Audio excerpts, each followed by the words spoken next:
അസ്സലാമലൈക്കും, welcome back to my channel. എല്ലാവരും സുഖമായിട്ടിരിക്കുന്നു വിചാരിക്കുന്നു. അപ്പോൾ ഇതെൻ്റെ ഫസ്റ്റ് ഡെലിവറി എക്സ്പീരിയൻസ് ആണ് ഷെയർ ചെയ്യാൻ പോകുന്നത്. എൻ്റെ ഡെലിവറി എന്ന് പറഞ്ഞു കഴിഞ്ഞാൽ നമ്മുടെ മഞ്ചേരി മലബാർ ഹോസ്പിറ്റലായിരുന്നു. ഇസി ഡോക്ടറായിരുന്നു കൺസൾട്ട് ചെയ്തിരുന്നത്. അപ്പോൾ ഇസി ഡോക്ടർ അടിപൊളി ഡോക്ടറാട്ടോ, പറയാതിരിക്കാൻ വയ്യ. ഒരുപാട് എക്സ്പീരിയൻസ് ഉള്ള ഡോക്ടറാണ്. ഞാൻ എൻ്റെ 7th മന്ത് വരെ നമ്മൾ വടപ്പുറം ന്യൂ ലൈഫ് ഹോസ്പിറ്റലായിരുന്നു ഞാൻ പോയി കാണിച്ചിരുന്നത്. അവിടെ ഡോക്ടർ ഷാൻഡി ഡോക്ടർ മോശമായതുകൊണ്ടല്ല ഞാൻ മലബാർക്ക് മാറിയത്. കാരണം ഞാൻ പറയാം, ഷാൻ ഡോക്ടർ അടിപൊളിയാണ്. നമുക്ക് ഭയങ്കര ഫ്രണ്ട്ലിയായിട്ട് സംസാരിക്കാൻ പറ്റിയ ഡോക്ടറാണ്. എന്തും തുറന്നു ചോദിക്കാൻ പറ്റിയ ഡോക്ടറാണ്. കാരണം നമുക്ക് ഏറ്റവും ഡെലിവറി സമയത്ത് അല്ലെങ്കിൽ പ്രഗ്നൻ്റ് ആണെന്ന് പറഞ്ഞാൽ നമുക്ക് ഏറ്റവും ബുദ്ധിമുട്ട് ഫസ്റ്റ് നമ്മൾ അറിയിക്കുന്നത് നമ്മൾ ഏത് ഹോസ്പിറ്റൽ കൺസൾട്ട് ചെയ്യും, ഏത് ഡോക്ടറെ കൺസൾട്ട് ചെയ്യും, ഏത് ഡോക്ടറാണെന്ന് പറയുന്നത്. കാരണം നമുക്ക് അത്ര ഇമ്പോർട്ടൻ്റ് ആണ് ആ ഒരു മാറ്റർ എന്ന് പറഞ്ഞു കഴിഞ്ഞാൽ. അപ്പോൾ ഞാനങ്ങനെ എൻ്റെ ആൻറ്റിയുടെ, അതായത് അമ്മാവൻ്റെ മാമനമ്മാവെന്നൊക്കെ പറയും, മാമൻ്റെ അമ്മാവൻ്റെ വൈഫിൻ്റെ ഡെലിവറി ന്യൂ ലൈഫിൽ നിന്നായിരുന്നു. അപ്പോൾ അവർ കുഴപ്പമൊന്നുമില്ല, അത്യാവശ്യം നല്ല ഇപ്പോൾ C-സെക്ഷനിലായിരുന്നു. അത്യാവശ്യം കുഴപ്പമൊന്നുമില്ലാതെ അൽഹംദുലില്ലാഹ് അത് കഴിഞ്ഞു. ഞാൻ ഉറപ്പിച്ചിരുന്നു എൻ്റെ ഡെലിവറിയും ന്യൂ ലൈഫ് ഹോസ്പിറ്റൽ ഷാൻഡിയിൽ തന്നെ കാണിക്കാം, ഷാൻഡി മേഡത്തിൽ തന്നെ കാണിക്കുമെന്ന് വിചാരിച്ചു. അപ്പോൾ എൻ്റെ 7th മന്ത് വരെ ഞാൻ അവിടെ തന്നെയാണ് കൺസൾട്ട് ചെയ്തുകൊണ്ടിരുന്നത്. അടിപൊളി ഹോസ്പിറ്റലാണ്, എല്ലാ ഫെസിലിറ്റീസും ഉണ്ട്. നമ്മളെ ഈ ഒരു ഡെലിവറി അതേപോലെ ചിൽഡ്രൻസൊക്കെ സ്പെഷ്യലൈസ് ആയിട്ടുള്ള ഹോസ്പിറ്റൽ തന്നെയായിരുന്നു അത്. അല്ലാതെ വേറെ നമുക്ക് ഒരു എല്ലാതും ഹോസ്പിറ്റലായിരുന്നില്ല. അപ്പോൾ എനിക്കെൻ്റെ ഡെലിവറി അവിടെ ആക്കണമെന്ന് തന്നെയായിരുന്നു ആഗ്രഹം. പക്ഷേ എന്നെ 7th മന്ത് കഴിഞ്ഞിട്ട് 7 മാസം കൂട്ടിക്കൊടുന്ന ചടങ്ങുന്നുണ്ടല്ലോ. അപ്പോൾ ചടങ്ങിന് കൂട്ടിക്കൊടുന്നപ്പോൾ എൻ്റെ വീട് മഞ്ചേരിയാണ്. അപ്പോൾ കുറച്ചുകൂടി എനിക്ക് സുഖം ഇവിടെ അടുത്തുള്ള ഹോസ്പിറ്റലിൽ എനിക്ക് പെട്ടെന്ന് പെയിനും കാര്യങ്ങളും വന്നു കഴിഞ്ഞാൽ അത്രയും ദൂരം പോവുക ഇറ്റ്സ് നോട്ട് പോസിബിൾ. അപ്പോൾ നമ്മളിവിടെ ഏറ്റവും നല്ല ഡോക്ടറെ നോക്കി. അപ്പോൾ മലബാർ ഹോസ്പിറ്റലാണ് കുറച്ചും കൂടി എനിക്ക് നല്ലത്. ആദ്യം പ്രശാന്തി സെഷനിൽ വന്നു. പക്ഷേ പ്രശാന്തി എന്തോ ഞാൻ കുറ്റം പറയാനല്ല, പ്രശാന്തി എന്തോ എനിക്ക് അത്ര ഞാൻ അവിടെ കാണിക്കാൻ അത്ര എനിക്കൊരു വിശ്വാസക്കുറവുണ്ടായിരുന്നു. അപ്പോൾ എന്തായാലും മലബാർ ഹോസ്പിറ്റലിൽ ഉറപ്പിച്ചു. പിന്നെ എൻ്റെ വെല്ലുവിളി അവിടുത്തെ ഏത് ഡോക്ടർ നല്ലത്. കാരണം അവിടെ 3-4 നല്ല ഗൈനക്കോളജിസ്റ്റ് ഉണ്ടായിരുന്നു. എല്ലാ സമയവും അവർക്ക് നമുക്ക് ഏത് സമയം നമ്മൾ എന്ത് പെയിനാണോ എന്ത് കാര്യമായിട്ട് വന്നാലും അവർ നോക്കുന്നതിൽ സൂപ്പറായിരുന്നു. അപ്പോൾ അതിനെല്ലാന്ന് പറയത്തില്ല. അപ്പോൾ ഞാൻ പിന്നെ എനിക്ക് എൻ്റെ ഉമ്മൻ്റെ ഫ്രണ്ടിൻ്റെ ഡെലിവറി ഒക്കെ എടുത്ത ഇസ് ഡോക്ടറായിരുന്നു. അപ്പോൾ അത്രയും എക്സ്പീരിയൻസ് ഉള്ള ഒരാളായതുകൊണ്ട് തന്നെ എനിക്ക് കുറച്ചുകൂടി ആത്മവിശ്വാസം കൂടി. അപ്പോൾ ഞാൻ ഡിസ് ഡോക്ടറെ തന്നെ കൺസൾട്ട് ചെയ്യാമെന്ന് കേട്ടി. അങ്ങനെ ഡിസ് ഡോക്ടറെ 7th മന്ത് കഴിഞ്ഞ് എൻ്റെ സ്കാനിങ് പറഞ്ഞിട്ടുണ്ടായിരുന്നു. അപ്പോൾ ആ സ്കാനിങ്ങൊക്കെ അവിടെ നിന്നാണ് കേട്ടോ. ഡിസ് ഡോക്ടറെ കൺസൾട്ട് ചെയ്തു. അൽഹംദുലില്ലാഹ് എനിക്ക് അങ്ങനെ പ്രഗ്നൻസിയിൽ അങ്ങനെ വലിയ കോംപ്ലിക്കേഷൻസും കാര്യങ്ങളൊന്നും പറഞ്ഞിട്ടുണ്ടായിരുന്നില്ല. റെസ്റ്റ് കാര്യങ്ങളൊന്നും പറഞ്ഞിട്ടുണ്ടായിരുന്നില്ല. പക്ഷേ അത്യാവശ്യം പണികളൊക്കെ എടുത്തുകൊണ്ട് തന്നെ നടന്നിട്ടുണ്ടായിരുന്നത്. പിന്നെ പ്രഗ്നൻസിയിൽ ബുദ്ധിമുട്ടെന്ന് പറയാൻ ഭയങ്കര വൊമിറ്റിംഗ് ആയിരുന്നു. നന്നായിട്ട് വൊമിറ്റിങ്, ക്ഷീണം, അതേപോലെ തന്നെ എല്ലാ പ്രഗ്നൻറ്റ് വുമണും ഉണ്ടാകുന്ന ഇതൊക്കെ എനിക്ക് ഉണ്ടായിരുന്നു. പിന്നെ നല്ല ബുദ്ധിമുട്ടായിരുന്നു എന്ന് ചോദിച്ചു കഴിഞ്ഞാൽ ഒരു ദിവസം ഞാൻ ഓക്കെ ആണെങ്കിൽ പിറ്റേ ദിവസം കിടക്കും. കാരണം എനിക്ക് ഒരു 2-3 മന്ത് സ്റ്റാർട്ടിങ് മുതൽ എനിക്ക് നന്നായിട്ട് സ്റ്റൊമക്ക് പെയിൻ ഉണ്ടായിരുന്നു. അത് എന്താണെന്ന് അറിയുന്നുണ്ടായിരുന്നില്ല. ഡോക്ടർമാർ ഗ്യാസ് ട്രബിളിൻ്റെ പ്രോബ്ലമാണെന്ന് പറഞ്ഞു. കാരണം ഗ്യാസിൻ്റെ മെഡിസിൻസൊക്കെ എടുക്കാൻ തുടങ്ങി. എനിക്ക് ഫുഡ് നേരത്തിൽ കഴിച്ചിട്ടില്ലെങ്കിൽ, അതേപോലെ തന്നെ പറ്റാത്ത ഫുഡ് എന്തെങ്കിലും കഴിച്ചു കഴിഞ്ഞാൽ ഗ്യാസ് കൂടും, പിന്നെ പ്രോബ്ലം ആവും, പിന്നെ നന്നായിട്ട് വൊമിറ്റ് ചെയ്യാൻ തുടങ്ങും. അപ്പോൾ എനിക്ക് BP ഭയങ്കര ലോ ആയിരുന്നു. എനിക്ക് പ്രഗ്നൻ്റ് ആവണം മുന്നേ തന്നെ BP ലോ ആവശ്യമില്ല, ഹൈ ഇതുവരെ ആയിട്ടില്ല, അത് നോർമൽ ആ റേഞ്ചിൽ നിന്ന് എത്തിയിട്ടുണ്ടായിരുന്നില്ല. അപ്പോൾ BP ഭയങ്കര ലോ ആയതുകൊണ്ട് തന്നെ ഫുഡ് സ്കിപ്പ് ചെയ്യാവുമെന്ന് എനിക്ക് പറ്റുന്നുണ്ടായിരുന്നില്ല. അങ്ങനെ ഒരു ഫുഡ് സ്കിപ്പ് ചെയ്യാനൊന്നും എനിക്ക് പോസിബിളായിരുന്നില്ല. അപ്പോൾ ഗ്യാസ് ട്രബിളിൻ്റെ പ്രോബ്ലം നന്നായിട്ടുണ്ടായിരുന്നു എനിക്ക്. പിന്നെ എല്ലാ പ്രഗ്നൻ്റ് വുമണും ബാക്ക് പെയിൻ ഉണ്ടാവും എന്ന് പറയുന്നേക്കാം. ബാക്ക് പെയിൻ എനിക്ക് ഉണ്ടാവുമെന്ന് വെച്ചാൽ ഒരു 5th to 6 മന്ത് അതിൻ്റെ ഉള്ളിൽ ചെറുതായിട്ടൊക്കെ വലിയ ബാക്ക് പെയിൻസ് വന്നിട്ടില്ല. പക്ഷെ എനിക്ക് കാൽവേദന നന്നായിട്ടുണ്ടായിരുന്നു. കാൽവേദന നന്നായിട്ടുണ്ടായിരുന്നു. പിന്നെ കാലിൽ നീരൊക്കെ വെച്ച് തുടങ്ങിയത് ഒരു 8 മന്തൊക്കെ ആയപ്പോഴാണ്. ഒരു കോമഡി എന്താണെന്ന് വെച്ച് കഴിഞ്ഞാൽ, എൻ്റെ പ്രഗ്നൻസിയിൽ കോമഡി എന്താണെന്ന് വെച്ച് കഴിഞ്ഞാൽ, നമ്മൾ ഡേറ്റ് പറഞ്ഞു കൊടുക്കുമല്ലോ, നമ്മൾ ലാസ്റ്റ് മന്ത് ഓഫ് പീരിയഡ്, അതാണ് തോന്നുന്നത് എൻ്റെ ഫുൾ ഫോം. ആക്ച്വലി അത് പറഞ്ഞു കൊടുത്തപ്പോൾ എൻ്റെ അറിവിൽ എനിക്ക് ലാസ്റ്റ് പീരിയഡ്സ് ആയത് ജൂലൈ 27 ആയിരുന്നു ആ ഡേറ്റാണ് ഞാൻ പറഞ്ഞു കൊടുത്തത്. അതുകൊണ്ട് തന്നെ എനിക്ക് ഡോക്ടർമാർ ഈ പറഞ്ഞ ഡേറ്റ് പ്രകാരം ഞാൻ മോനെ പ്രസവിച്ചത് പ്രീ ടൈം ആയിട്ടാണ്. അതായത് 8 മന്ത്, അതായത് 7 മാസം കഴിഞ്ഞ് 8 മാസം കംപ്ലീറ്റ് ആയി 9ൽ കിടക്കുന്നേ ഉണ്ടായിരുന്നുള്ളൂ. പറയുകയാണെങ്കിൽ നമ്മൾ ആ ഡേറ്റ് പ്രകാരം പറയുകയാണെങ്കിൽ അതുകൊണ്ട് പ്രീ ടേം ആണ്. അപ്പോൾ തന്നെ ഞാൻ ഡെലിവറിക്ക് കയറിയപ്പോൾ തന്നെ ഡോക്ടർ പറഞ്ഞു പ്രീ ടേം ആണ്, അതുകൊണ്ട് മോന് അങ്ങനെ വളർച്ച എത്തിയിട്ടില്ലെങ്കിൽ നമ്മൾ NICയിലൊക്കെ കൊണ്ടുപോയിട്ട് അതിൻ്റെ ടെൻഷനൊക്കെ എനിക്ക് വേറെ ഉണ്ടായിരുന്നു. പക്ഷേ എൻ്റെ മോന് പൂർണ്ണ വളർച്ച എത്തിയിരുന്നു. അപ്പോൾ ഡോക്ടർ പറഞ്ഞു നമുക്ക് മാസം തെറ്റിയിട്ടുണ്ട്, 1 മാസം മുന്നോട്ടായിട്ടുണ്ട് എന്നാണ്. കാരണം എനിക്ക് തോന്നുന്നു ശരിക്കും ഞാൻ ഡോക്ടർ പറഞ്ഞ പ്രകാരമാണെങ്കിൽ മാസത്തിൽ പറഞ്ഞ ഇതിന് 9 മന്ത് കംപ്ലീറ്റ് ആയിട്ടാണ് ഞാൻ പ്രസവിച്ചത്. അത് മാർച്ച് 28-നാണ് എൻ്റെ ഡെലിവറി നടന്നത്. ആ മാസം എനിക്ക് ശരിക്കും പറഞ്ഞാൽ ഏപ്രിലായിരുന്നു പറഞ്ഞിട്ടുണ്ടായിരുന്നു. കാരണം ഞാൻ പറഞ്ഞ ഡേറ്റ് വെച്ചാലും പറഞ്ഞിട്ടുണ്ടായിരുന്നു. പക്ഷേ ഡോക്ടർ പറഞ്ഞു ഡേറ്റ് തെറ്റിയിട്ടുണ്ട്, മോന് കുഴപ്പമൊന്നുമില്ല എന്നൊക്കെ പറഞ്ഞു. അപ്പോൾ NICയിലൊന്നും അവിടെ ഇടേണ്ട ആവശ്യം വന്നിട്ടില്ല. എൻ്റെ ഡെലിവറി എന്ന് പറഞ്ഞു കഴിഞ്ഞാൽ മാർച്ച് 28-നായിരുന്നു.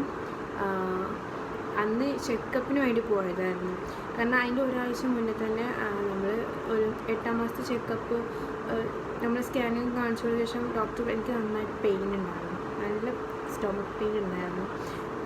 അപ്പോൾ പിന്നെ എൻ്റെ വയറൊക്കെ അത്യാവശ്യം അടിയൊക്കെ വന്നിട്ടുണ്ടായിരുന്നു. പ്രസവിക്കാനായ സമയത്താണ് വയറൊക്കെ അടിയൊക്കെ വരുമെന്ന് പറഞ്ഞിട്ടുണ്ട്. അപ്പോൾ എന്നിട്ട് അടിയൊക്കെ വന്നിട്ടുണ്ടായിരുന്നു. അപ്പോൾ അങ്ങനെ പേരുണ്ടെന്ന് പറഞ്ഞപ്പോൾ ഡോക്ടർ പറഞ്ഞു ഒരാഴ്ച കഴിഞ്ഞിട്ട് ഒന്നുകൂടി ഡോക്ടറെ കാണാൻ ചെല്ലാൻ പറഞ്ഞു, കൺസൾട്ട് ചെയ്യാൻ ചെല്ലാൻ പറഞ്ഞു. അങ്ങനെ ഞാൻ മാർച്ച് 26 പറഞ്ഞത്, പക്ഷേ 28-നാണ് പോയത്. 28-ന് പോയി. എനിക്ക് അന്ന് രാവിലെ തന്നെ ചെറിയ രീതിയിൽ വാട്ടറൊക്കെ ബ്രേക്ക് ആയിട്ടുണ്ടായിരുന്നു, ചെറിയ രീതിയിലുണ്ടായിരുന്നു. പക്ഷേ എന്നാലും എനിക്കൊരു വിശ്വാസം ഉണ്ടായിരുന്നു അന്ന് ഡെലിവറി നടക്കും എന്ന് വിശ്വാസം ഉണ്ടായാലും എന്തായാലും ചിലപ്പോൾ അഡ്മിറ്റ് ആക്കിയേക്കാം. എന്നാലും 2 ദിവസം എനിക്ക് ഗ്യാപ്പ് വരും, എനിക്ക് തന്നെ ഒരു കോൺഫിഡൻറ്റ് കിട്ടാൻ കുറച്ച് ഗ്യാപ്പ് കിട്ടുമായിരിക്കും എന്നൊക്കെ വിചാരിച്ചിട്ട് ഞാൻ പോകുന്നത്. പക്ഷേ നിർഭാഗ്യവശാൽ എനിക്ക് അത് കിട്ടിയിട്ടുണ്ടായിരുന്നില്ല. അപ്പോൾ അങ്ങനെ 28-ന് പോയി. ഡോക്ടർ അന്ന് കുറച്ച് വൈകിട്ടാണ് വന്നത്, കാരണം ഡോക്ടർ വേറെ സർജറിയും കാര്യങ്ങളൊക്കെ ഉണ്ടായതുകൊണ്ട് കുറച്ച് വൈകിട്ടാണ് വന്നത്. പിന്നെ ഡോക്ടർ വന്നു. അപ്പോൾ ഇങ്ങനെ നമ്മൾ ചെറിയൊരു വാട്ടർ ബ്രേക്ക് ആയിട്ടുണ്ട് കാര്യങ്ങളായിട്ടുണ്ട്. അപ്പോൾ ഡോക്ടർ ഇങ്ങനെ PV ചെയ്ത് നോക്കിയപ്പോൾ ബ്ലഡൊക്കെ കണ്ടു. അപ്പോൾ ഡോക്ടർ പറഞ്ഞു നമുക്ക് ഇന്നലെ ഡെലിവറി ഉണ്ടാവും എന്ന് പറഞ്ഞു. പിന്നെ അങ്ങോട്ട് എനിക്ക് ഫുൾ ബ്ലാങ്ക് ആയിരുന്നു. കാരണം ഞാൻ ചെക്കപ്പിന് വേണ്ടി ഒന്നും റെഡി ആവാതെ ചെക്കപ്പിന് വേണ്ടി വന്നതായിരുന്നു. പിന്നെ ഡോക്ടർ നേരെ ലേബർ റൂമിൽ തന്നെ വിട്ടത്. അപ്പോൾ എൻ്റെ കൂടെ ഉമ്മയും എൻ്റെ ഹസ്ബൻഡും പിന്നെ ബ്രദർ നാട്ടിലുണ്ടായിരുന്നു, അവനും ഉണ്ടായിരുന്നു. ഞങ്ങൾ നാലാളും ഹോസ്പിറ്റലിൽ പോയത്. ഞാൻ ഉമ്മയാണ് ഡോക്ടർ റൂമിൽ കയറി സംസാരിച്ചതൊക്കെ. അങ്ങനെ പെട്ടെന്ന് ലേബർ റൂമിൽ കൊണ്ടുപോയി. ലേബർ റൂമിൽ കൊണ്ടുപോയിട്ട് എന്നെ അവിടെ കിടത്തി. പിന്നെ എനിക്ക് പുറത്തുള്ളതൊന്നും കാണാനെടുക്കാൻ പറ്റില്ലല്ലോ. അപ്പോൾ എനിക്ക് പുറത്ത് എന്താ നടക്കുന്നത് അല്ലെങ്കിൽ അവരെ കാണണം, സംസാരിക്കണം എന്നൊക്കെ ആഗ്രഹം ഉണ്ടായിരുന്നു. പിന്നെ ഒക്കെ ആയിരുന്നു.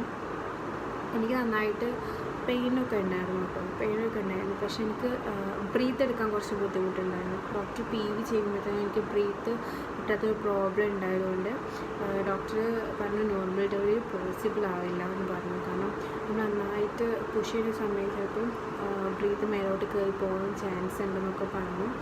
അങ്ങനെ കുറച്ച് നേരമൊക്കെ ഞങ്ങൾ നോക്കി. രാവിലെ ഒരു 8 മണിക്കും 9 മണിക്കൊക്കെ ഡോക്ടറെ കാണാൻ വേണ്ടി പോയത്. 10 മണിയൊക്കെ ആയപ്പോൾ നമ്മളെ ലേബർ റൂം കയറ്റി കഴിഞ്ഞ ശേഷം ഡോക്ടർ ഇങ്ങനെ പറഞ്ഞു. അപ്പോൾ നമുക്ക് ഉമ്മയോട് സംസാരിക്കണമെന്ന് പറഞ്ഞാൽ ഉമ്മ വന്നത് അതിലേറെ കോപണം. ഞാനൊന്നും മര്യാദക്കൊന്നും എന്താ പറയുക ആശ്വസിപ്പിക്കാനാണ് ഉമ്മനെ വിളിച്ചത്. പക്ഷെ ഉമ്മ വരും കരച്ചിലായിരുന്നു.